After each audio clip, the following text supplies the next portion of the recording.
Hey there guys, CrossFlux here, and welcome back to Let's Play Pokemon Mystery Dungeon, Red Rescue Team. In the last episode, we made it all the way through the Frosty Forest, took down Articuno, and gained a new team member.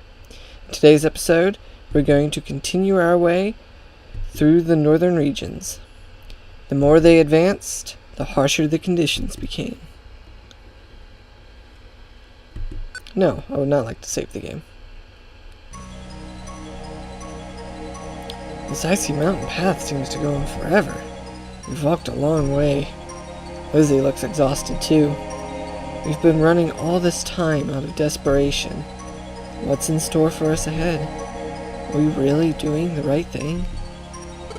Ugh, this is too cold. There's nothing but snow now. The scenery's been the same for a while. I wonder if we're really making progress. Hey Skipper, I was thinking. I think we've come to a place that's empty except for us. I have this feeling that there's nothing ahead, even if we keep moving. And I'm getting exhausted. We too. What's gonna happen to us? Well, Lizzie, I don't know. I'm sorry, I said something stupid to frighten you. There isn't any point in wondering about what might happen, not after coming this far. Even though we don't know what's ahead, we'll only know by pressing on. Don't worry, there's gotta be something ahead. I have faith in you, Skipper. That's what brought me here, and that's not changing. I'll keep going wherever you do. Yeah, Lizzie trusts me without any doubt. I can't afford to be indecisive. I have to believe in myself more. Ooh. What? What was that? Dizzy. What? Is something wrong, Skipper? Finally. Finally, you've arrived. Someone's talking to me. Lizzie? No, that voice isn't Lizzie's. This voice, I have heard it somewhere. Finally, you've arrived. I've been waiting for you. Gardevoir. I'm so glad. Finally we get to meet your... What? Skipper, is something the matter? Why are you talking to yourself? I cannot be seen by others. Invisible only to you. A little farther ahead, there's a jagged mountain, topped by Mount Freeze. Inside its peak, Ninetales lives. Ninetales? She awaits your arrival. Beware. Oh, wait.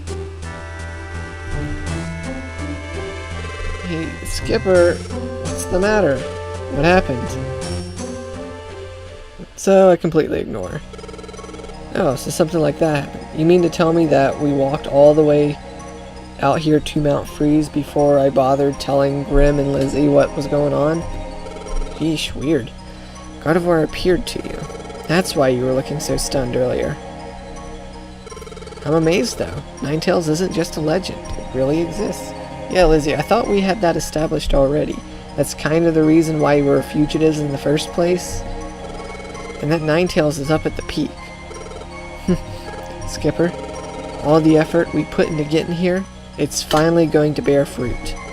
We'll meet Ninetales and get the truth. We'll finally get rid of the suspicions others have about you. Awesome. Listen, Skipper, don't be so worried. It will be alright. It's only natural that you'd be scared of meeting Ninetales, the heartless human who abandoned Gardevoir. It may be you. I can understand how you could think that. But that's impossible. You're not that human, I'm sure. How can you say that, Lizzie? Well, there was a time when I had some doubts. But now? I wonder why. I honestly don't know. But it's alright. Skipper, you're a really good sort. You know, before, when I first got the idea to start a rescue team, I met you in the tiny woods. Now that I think about it, there was something different about you. It's strange, isn't it? But Skipper, I believe in you. Anyways, we'll know the truth when we get to the peak. Skipper, let's do our best. Lizzie is a true friend. But guys, let's go ahead and prepare our inventory.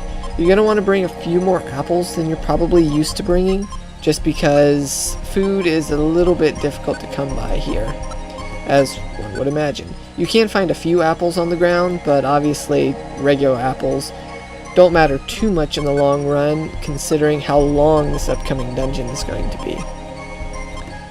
Let's see here. I'll grab a few extra graveler rocks just in case. I may need to go through a few, so what else do I need to bring? That looks to be about it. Well, I think I'll bring my Shadow Ball TM to give Grimm here a decent move to make use of. As well as...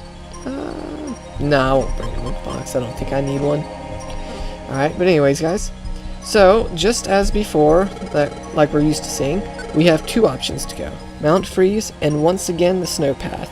It's the same snow path as the mini dungeon before the Frosty Forest, so since I've already shown that off, I don't really see a need in going through it again. So I'm just going to go ahead and head straight up Mount Freeze itself. But this time we have a third party member with us, welcoming Grimm to the party. So I guess right off the bat I should probably go ahead and set up his moves and whatever. I'm going to turn off Taunt since that's fairly useless. Quick Attack's nice to have, so we kind of have some range in our group here. I'm going to change Tactics to going after foes, and the IQ to using moves. Unfortunately, Absol here doesn't have any gummies in its belly, so no extra IQ skills, but I think we'll make do. And finally I'm going to give him a Power Band, just to increase his damage output a little bit. Alright, put these on the ground, and pick them back up to consolidate space in our inventory. Alright, now that preparations are pretty much done, I can finally talk about the dungeon itself. Mount Freeze is the longest dungeon that we've had to explore so far, at 15 floors, and each floor is pretty large. So, this dungeon will definitely test your party's endurance, which is one reason why I suggested bringing a bunch of extra food around. Some of the Pokemon in here aren't too bad, but then the other ones will make up for it by being really deadly. The Swablu there that you just saw, surprisingly enough, is one of those deadly foes in my opinion. It can put you to sleep with its Sing move, and then follow up with Fury Attack. Darn, I kind of positioned myself wrongly there. Instead of warping them separately, I think I'll try and walk around this way, and hopefully, good. Hopefully they would be smart enough to not run the other way. Alright, so as I was mentioning before, the Swablu can be pretty devastating, since they can easily combo you. Oh no, that's right, that Shelgon picked up a Reviver Seed, but since it was holding on to it, it ended up using it. So yeah, Reviver Seeds are a thing that can be found here. I'm going to change up my moves real quick, because I just realized that I still have Water Gun set. Alright, other threats in the dungeon are the Pineco, which we've seen from, I think it was the Snow Path. Yeah, they have the Self-Destruct, which can deal heavy damage and destroy dungeon walls. That's pretty much it for major threats in the earlier parts of the dungeon. During the later sections of the dungeon, I think Slacking and Seviper are both fairly dangerous. The Slacking is only dangerous just because it hits pretty hard and has lots of hit points. And the Seviper can lower your defense majorly with Screech and follow up with a Poison Tail attack, which will definitely one-shot you in one turn if you're not too careful. That definitely happened to me in one of my practice runs of this dungeon before I started recording. Just one simple Screech was all it took to lower my defense enough to the point where I got one-shotted. But that's pretty much all I really need to say about the Pokemon in this area. I'll go ahead and talk about some more of the items you can find here. I already talked about Reviver Seeds before, but you can actually start finding some interesting held items.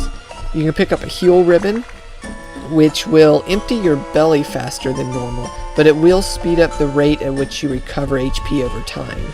So if you find yourself taking a lot of abuse and you have a bunch of excess food in your inventory, I recommend slapping on a Heal Ribbon to try and keep yourself alive without having to use so many Oran Berries and Reviver Seeds. Let's see, what else? TMs are kind of rare in this dungeon, but you can find quite a few goodies. If you're patient enough, that is. As I mentioned, they are pretty rare. Gummies are probably some of the most common things that you'll find. See, Lizzie, you should take that on. I'm kind of low on health. Also, this is the first dungeon where you can find iron thorns in the dungeon. I mentioned iron thorns right before we left on our journey as fugitives, seeing as how they had some in the Kecleon shop, which I was kind of surprised about. But here's the first dungeon where you can pick them up. So they don't deal set damage, they actually deal damage based on your attack stat. But they always travel in a straight line, so you gotta make sure not to hit your teammates with them. Alright, and finally, one more thing I'll talk about is an insomnoscope. There's a held item that prevents yourself from falling asleep, which is pretty handy in a dungeon like this. And I'm getting destroyed by the Swablu here. With all that stuff out the way though, sorry my explanations took a little while there, but Mount Freeze is kind of a big dungeon, it has a lot going on in it. But as I was trying to say, let's go ahead and end my explanations and go ahead with the speed up. I'll see you guys at the other side.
Alright guys, in a very similar fashion, Mount Freeze is split into two different sections.